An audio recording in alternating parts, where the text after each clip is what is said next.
Year 1827 जब एक महान शख्स इस डाइवर्स नेचर को लेकर इतना क्यूरियस था कि उसने अपनी मेडिकल साइंस की पढ़ाई को छोड़कर प्रकृति के वैज्ञानिक रहस्यों की खोज में निकल पड़ा। उस व्यक्ति के मन में हमेशा यह सवाल रहता था कि क्यों ये plants, animals and other living organisms के वेरियस फीचर्स होने के बाद भी ये wide variety of life forms आपस में को रिलेटेड है। इन लिविंग ऑर्गेनिजम्स में कुछ समानताएं होने के बाद भी इनके फिजिकल फीचर्स में इतनी वेरिएशंस क्यों हैं, और वो कौन कौन सी एनवायरमेंटल फोर्सेस है जो इस नेचर में मौजूद लाइफ में लगातार हो रहे बदलावों में की रोल प्ले करती है। इन सभी जीवों का ओरिजिनेशन सोर्स क्या है, इन सभी क्वेश्चंस का आंसर ढूंढने के लिए 1831 में वो व्यक्ति निकल पड़ा दुनिया को एक्सप्लोर करने। उसने अपनी जर्नी में दुनिया के सभी कॉन्टिनेंट्स एंड आइलैंड्स को एक्सप्लोर किया और 5 साल की ट्रिप के बाद वो व्यक्ति वापस 1836 में इंग्लैंड लौटा और लौटकर उन सभी इंफॉर्मेशंस और डेटा पर डीप स्टडी करना शुरू किया।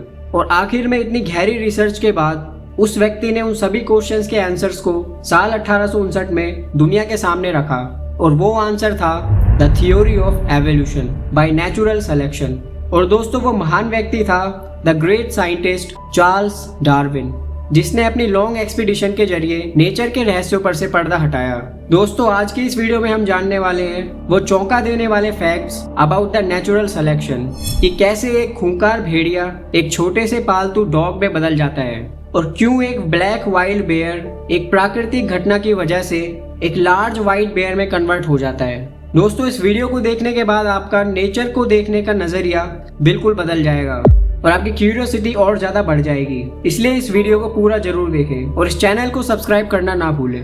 दोस्तों, हमें नेचुरल सिलेक्शन को समझने के लिए पहले एवोल्यूशन को समझना होगा। एवोल्यूशन को लेकर चार्ल्स डार्विन ने जो डेफिनेशन दी है वो है डिसेंट विद मॉडिफिकेशन, यानी वो स्पीशीज जो खुद को समय के साथ बदलती है और उन बदलावों को रिप्रोडक्शन के जरिए एक न्यू स्पीशीज में ट्रांसफर करती है और एक कॉमन एंसेस्टर शेयर करती है। यानी आसान भाषा में इसका मतलब है कि समय के साथ किसी प्लांट या एनिमल्स का एक सिंपल फॉर्म से एडवांस फॉर्म्स में बदलना। इस प्रोसेस में कई लाखों सालों का वक्त लगता है और इस ग्रेजुअल प्रोसेस को ही एवोल्यूशन कहते हैं। इसे एक एग्जांपल एंड ऑर्डर में समझे तो आज से करीब 70 लाख साल पहले अफ्रीका में चिंपैंजीज और इंसानों के कॉमन एंसेस्टर्स हुआ करते थे, जिन्हें होमिनिड्स कहा जाता था, जो कुछ ऐसे दिखाई देते थे। और यहीं से नेचर में मौजूद फोर्सेस ने हमारी और चिंपैंजीज की एवोल्यूशन के ब्रांचेस को सेपरेट कर दिया और फिर ह्यूमन फैमिली की पहली स्पीशीज अस्तित्व में आई, जिसे सैलेंट्रोपस चिडेंसिस कहा जाता है। ये इंसानों की शुरुआती स्पीशीज है।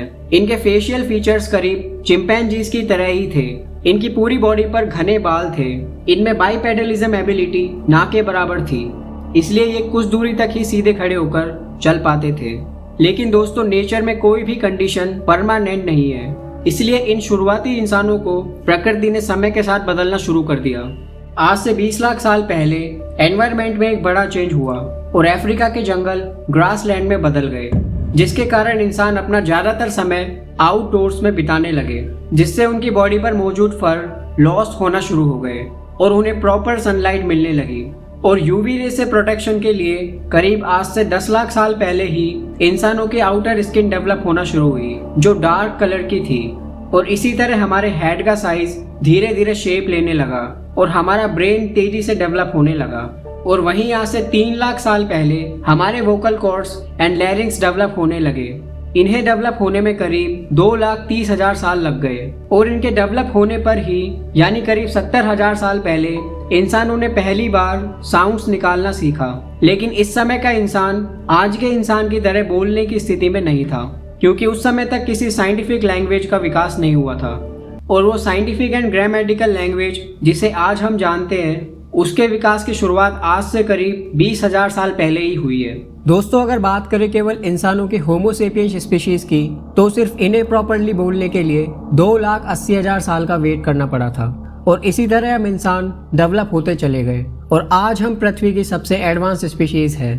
और इस लॉन्ग पीरियड ऑफ टाइम में होने वाले बदलावों को ही एवोल्यूशन कहते हैं। शायद दोस्तों अब आप समझ गए होंगे कि एवोल्यूशन क्या होता है और इसमें कितना समय लगता है। आइए दोस्तों, अब समझते हैं नेचुरल सिलेक्शन को। इसे हम 2 तरह से डिफाइन कर सकते हैं। पहला है एवोल्यूशन का कॉज ही नेचुरल सिलेक्शन है। जैसा कि हमने दोस्तों एवोल्यूशन को समझते वक्त जाना कि कैसे ह्यूमंस 70 लाख साल पहले चिंपैंजीज के साथ कॉमन एंसेस्टर शेयर करते थे। फिर एक पॉइंट पर आकर इंसानों को चिंपैंजीज से सेपरेट होना पड़ा और फिर हमें इंसानों की प्योर स्पीशीज देखने को मिली और ऐसे ही ह्यूमंस में डिफरेंट चेंजेस होते गए और हम एडवांस होते चले गए। इन सब से एक क्वेश्चन रेज होता है कि इन्हें बदलना क्यों पड़ा? क्या ये बदलाव अपने आप हो गए? इसका आंसर है नेचर में मौजूद एनवायरमेंटल फोर्सेस, जिन्होंने हमें बदलने के लिए फोर्स किया, जिससे हमारे जीन्स में मॉडिफिकेशन हुआ। फॉर एग्जाम्पल, आज से 20 लाख साल पहले जब नॉर्थ अफ्रीका के जंगल ग्रासलैंड में कन्वर्ट हो गए थे, तो वो इंसान जो घने जंगलों और गुफाओं में रह रहे थे, उन्हें शिकार के लिए बाहर आना पड़ा और उन्हें तेज धूप का सामना करना पड़ा। ऐसा उन्होंने पहले कभी नहीं किया था। साथ ही उनकी बॉडी पर मौजूद घने बाल जो बॉडी का टेम्परेचर और ज़्यादा बढ़ा रहे थे, इससे उन्हें प्रॉब्लम होने लगी। और चूंकि हीट स्ट्रोक से बचने के लिए बॉडी का टेम्परेचर रेगुलेट होना जरूरी है, इसलिए इंसानों के सर्वाइवल के लिए उनकी बॉडी पर मौजूद फर का हटना जरूरी हो गया। इसलिए नेचर ने इस बदलाव को सेलेक्ट किया, जिससे हमारी जीन्स में मॉडिफिकेशन हुआ और हमारी बॉडी पर मौजूद घने बाल हमेशा के लिए लॉस्ट हो गए और उनकी जगह हमारी बॉडी पर फैट की एक लेयर ग्रो हुई, जिसे हम स्किन कहते हैं, जो स्वेटिंग के जरिए बॉडी टेम्परेचर को परफेक्टली कंट्रोल कर पाती थी और हमें हीट स्ट्रोक से बचा पाती थी।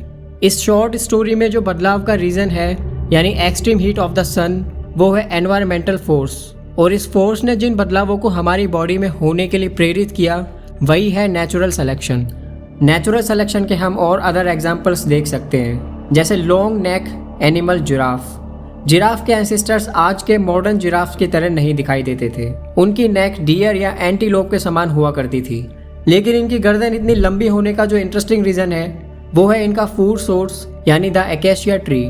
ये ट्री बहुत से लार्ज हर्बीवोरस का फूड सोर्स है, एंड स्पेशली जिराफ का। जिराफ एक हर्बीवोरस एनिमल है, which mean they eat materials like leaves and birds. और ये एनिमल एक दिन में 29 किलो पत्तियां खा सकता है। इसी कारण किसी समय में इस अकेशिया ट्री के एक्सटेंशन का खतरा बढ़ गया और इस खतरे से बचने के लिए इस ट्री ने अपने साइज को 50 फीट तक इंक्रीज कर लिया, जिससे जिराफ्स का इन पत्तियों तक पहुंचना मुश्किल हो गया। इसलिए फिर एक जेनेटिक म्यूटेशन हुआ और जिराफ की नेक 6 फीट तक इंक्रीज हो गई। इसके बाद केवल लॉन्ग नेक जिराफ्स ही सर्वाइव कर सकते थे, इसलिए शॉर्ट नेक जिराफ्स के जीन्स रेप्लिकेट होना बंद हो गए। इसी तरह आज से 1,66,000 साल पहले जब आयरलैंड के करीबी रीजन्स में क्लाइमेट वार्मर हुआ, तो वहां पर ब्राउन बेयर्स आयरलैंड से माइग्रेट करके पोलर रीजन्स में आ गए और यहाँ अडेप्ट होने के लिए उनके जीन्स में म्यूटेशन हुआ, जिससे उनके ब्राउन फर वाइट हो गए और ऐसा होने से उन्हें शिकार के वक्त छुपने में आसानी हुई। इसलिए पोलर रीजन्स में वाइट बेयर स्पीशीज खुद को रिप्रोड्यूस करने में सफल हुई, क्योंकि वो इस एनवायरनमेंट के लिए बेस्ट सूटेड थी, जबकि ब्राउन स्पीशीज धीरे धीरे पोलर रीजन्स से विलुप्त हो गई। दोस्तों, इससे हम ये समझ सकते हैं कि लिविंग ऑर्गेनिजम्स की पॉपुलेशन खुद को अडेप्ट करती है और बदलती है। इस बड़े ग्रह पर हर स्पीशीज के अनगिनत जीव हैं और ये सभी जीव एक दूसरे से डिफरेंट है। जो जीव अपने अंदर उन ट्रेड्स या लक्षणों को डेवलप कर लेते हैं जो उनके आसपास के एनवायरनमेंट के हिसाब से बेस्ट सूटेड है, वो ही आगे सर्वाइव कर पाते हैं और अपनी प्रजाति को बचाकर रख पाते हैं। इन जीवों में दूसरे जीवों के मुकाबले ज़्यादा एडवांटेज होती है, इसलिए ऐसी प्रजाति ही लंबे समय तक जीवित रह सकती है। जैसे हम इंसान, पृथ्वी पर मौजूद सभी इंसान एक साथ इवॉल्व हुए हैं, लेकिन फिर भी हम में इतनी वेरिएशंस है। इक्वेटर पर रहने वाले ह्यूमंस डार्क है, जबकि यूरोप या आर्कटिक सर्कल के पास रहने वाले लोग वाइट है। लेकिन हमारे देश में लोग ना तो प्योर वाइट है और ना ही प्योर ब्लैक है। लेकिन क्यों? इस वेरिएशन का एक ही रीज़न है और वो है सनलाइट का अनइक्वल डिस्ट्रीब्यूशन। क्योंकि इक्वेटर पर रहने वाले लोग ज़्यादा सनलाइट रिसीव करते हैं, जबकि आर्कटिक सर्कल में रहने वाले लोग कम लाइट रिसीव करते हैं। हमारी बॉडी में यूवी रे से प्रोटेक्शन के लिए एक पिगमेंट प्रोड्यूस होता है, जिसे मेलेनिन कहते हैं। मेलेनिन बेसिकली 2 टाइप्स का होता है, ईयूमेलेनिन एंड फियोमेलेनिन। ये 2 पिगमेंट्स का रेशियो ही ह्यूमंस में स्किन पिगमेंटेशन को डिसाइड करता है। जो लोग ज़्यादा सनलाइट रिसीव करते हैं, उनमें ईयूमेलेनिन की मात्रा ज़्यादा होती है एज कम्पेयर टू फियोमेलेनिन, जबकि जो लोग कम सनलाइट रिसीव करते हैं, उनमें फियोमेलेनिन की मात्रा ज़्यादा होती है एज कम्पेयर टू ईयूमेलेनिन। और क्योंकि इंडिया ट्रॉपिक ऑफ कैंसर पर आता है, जो कि इक्वेटर और आर्कटिक सर्कल के बीच में सिचुएटेड है, इसलिए इंडिया में सेम स्किन पिगमेंटेशन के लोग नहीं हैं। दोस्तों, इसके अलावा भी स्किन पिगमेंटेशन बहुत से फैक्टर्स पर डिपेंड करता है, नॉट ओनली द सनलाइट। ये एक डिफरेंट टॉपिक है, इस पर अलग से वीडियो बनाई जा सकती है। इंसानों के अलग अलग स्किन कलर से हमें ये पता चलता है कि अर्थ पर हर जगह का अलग एनवायरनमेंट है और वो इंसान जो एक ही स्पीशीज से बिलोंग करते हैं उनमें भी एनवायरनमेंट के अकॉर्डिंग बेस्ट सूटेबल म्यूटेशंस हुए हैं, जिसका एग्जाम्पल है हमारी स्किन। और यही डिफरेंस है एवोल्यूशन और नेचुरल सिलेक्शन में। और बहुत सारे नेचुरल सिलेक्शन से ही एक स्पीशीज का एवोल्यूशन हो पाता है ताकि वो रिलेटिव एनवायरनमेंट में सर्वाइव कर सके और अपने एडवांस जीन्स को अपने ऑफ स्प्रिंग्स को ट्रांसफ़र कर सके। और इस रेस में न्यू जीन्स ही सर्वाइव कर पाते हैं, जबकि ओल्ड जीन्स या तो हमेशा के लिए ख़त्म हो जाते हैं या फिर वो किसी स्पीशीज़ के स्प्लिट होने का कारण बनते हैं, जैसे ह्यूमंस चिंपैंजी से स्प्लिट हुए और वाइट बेयर ब्राउन बेयर से। और यही रीज़न है कि हमारा और चिंपैंजीज का डीएनए 98.8% मैच करता है, क्योंकि हमारी एवोल्यूशन ब्रांचेस किसी समय में एक ही हुआ करती थी।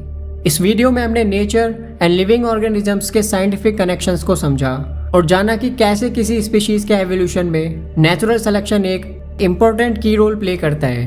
हालांकि लिविंग ऑर्गेनिजम्स में बदलाव का कारण केवल नेचुरल सिलेक्शन ही नहीं है। पृथ्वी पर बहुत से एनिमल्स एंड प्लांट्स हैं जो अपने आप नहीं बदले हैं, बल्कि उन्हें बदला है हम इंसानों की ज़रूरतों ने। इंसानों ने कुछ लिविंग ऑर्गेनिजम्स को आर्टिफिशियली मॉडिफाई किया है जिसमें नेचुरल सिलेक्शन का कोई रोल नहीं है, जैसे इन भेड़ियों का डिफरेंट डॉग्स में बदलना।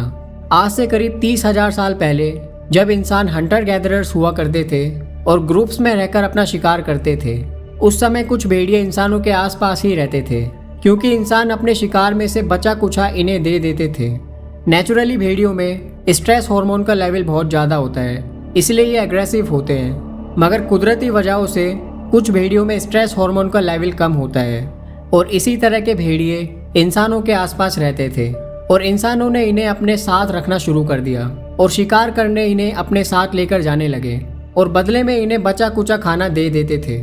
और इसी तरह ये भेड़िए इंसानों के वफादार बन गए और उनकी ज़रूरतों के हिसाब से खुद को हर साइज, शेप एंड कलर में ढाल लिया, जैसा कि आज हम इन्हें देख सकते हैं। इस तरह के विकास को ही आर्टिफिशियल सिलेक्शन या ब्रीडिंग कहते हैं। इसकी डिटेल में चर्चा इस वीडियो के नेक्स्ट पार्ट में करेंगे। दोस्तों, पृथ्वी पर मौजूद इन लिविंग ऑर्गेनिजम्स में इसी तरह कई अरबों सालों तक बदलाव होते रहेंगे, जब तक पृथ्वी पर जीवन की संभावनाएं मौजूद रहेंगी। और अंत में हमें इस ब्यूटीफुल प्लैनेट को हमेशा के लिए छोड़ना होगा और किसी दूसरे ग्रह पर जीवन की शुरुआत करनी होगी। आपका इस टॉपिक को लेकर क्या ओपिनियन है, इसे कमेंट में ज़रूर शेयर करें। और अगर ये वीडियो इन्फॉर्मेटिव लगी तो आप मेरे चैनल को सब्सक्राइब कर सकते हैं और इस वीडियो को अपने फ्रेंड्स तक जरूर शेयर करें। Thank you so much for watching this video.